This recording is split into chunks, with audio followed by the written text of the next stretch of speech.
Asalaamu calaykum waraxmatullaahi wabarakaatuhu. Kulanti wanaagsan saaxiibayaal idil ahaantiinba meel walba dunida aad ka joogtaan. Kusoo dhawaada barnaamijka maxaad ka taqaanaa atooriyaasha caalamka oo ugu falanqayn doono aktarka caanka ah Sunniya Shakti kaasoo Soomaalidu u garan og tahay Balwaan.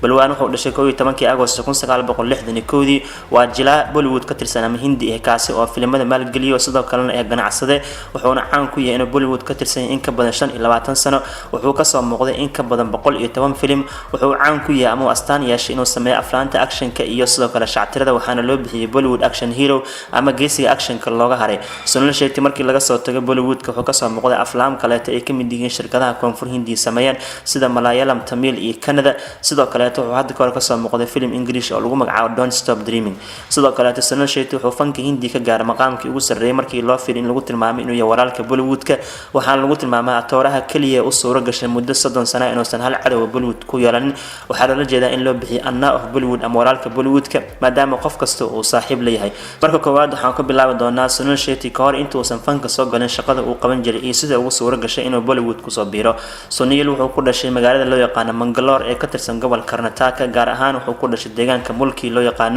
11 Agosto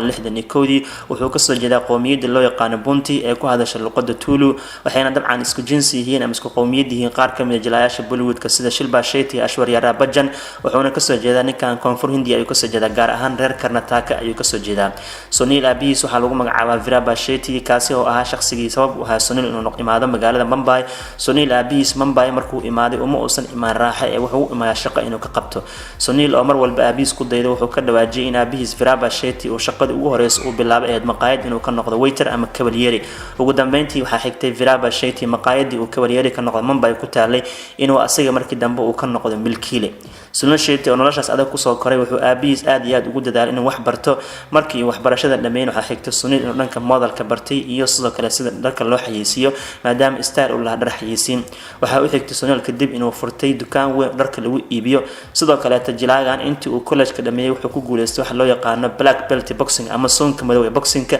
maadaama uu feerka aad ugu fiicnaa championship wuxuu qaatay boxingka ee feerka oo bilad dabcan u gaaro meel u taalo haddaba Sunil markuu uu furtay dukaan dharka lagu iibiyo iyo modelka waxa ku soo xirmeen qaar ka mid ah jilayaasha Bollywoodka oo xilligaas aad iyo aad fanka caan uga ahayn sida superstar Jackie Sharif oo kale kaasi oo 80maadkii laga dambeeyay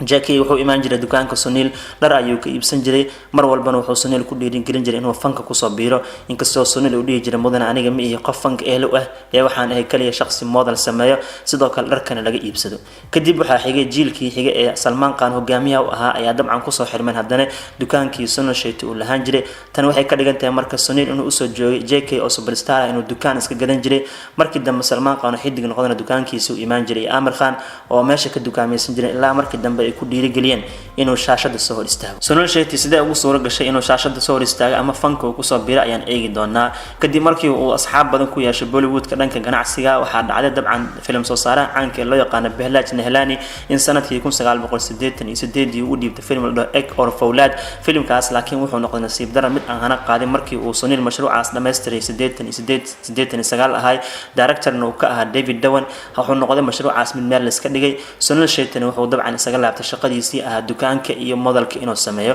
waxa dhacday sanadkii 1992 film soo saaraha caanka ee Sajid Nadwal inuu u imaaday kadibna uu u bandhigay sameynta waqti hamaar ahay Sunil Shetty uu aqbalay filmka waqti hamaar ahay asiga iyo waxaas la sameeyeen Akshay Kumar balse intii uu duubista waqti hamaar ahay waday waxa dhacday inuu ku soo laabtay film sameeyay caanka ah Behlaj Nihlani oo dabcan markii koowaad Bollywood ku soo darabay wuxuuna u dhiibay filmkii ahay Balwan ayuu u dhiibay ama Balwan oo ku caan baxay sidoo kale 97kii waxa uu soo baxay filmkii Britfi oo Shilpa Shetty isla jiraan asigana wuxuu ka noqday flop halka filmkii Judka Mujrim oo dabcan laba Sunil Shetty uu ku jiray Silmada Faris oo kula jirana asigana uu guuleystay oo ahaa average sidoo kale 97kii waxa uu soo baxay filmkii Bai oo actionka ahaa ama bati Soomaalida u taqaano wuxuuna noqday mashruucan Samihid oo waliba waxa cajaa'ib ah Sunil Shetty oo la dagaalamay Shahrukh Khan iyo Jabra filmkooda Dilto Bagalhe ayuu tiyaatarada la saartay feestadii Diwali 1997 Bai wuxuu noqday markaas film guuleystay oo Samihid 97kii Sunil Shetty waxa uu soo baxay sidoo kale dhamaadkiisa filmkii Dal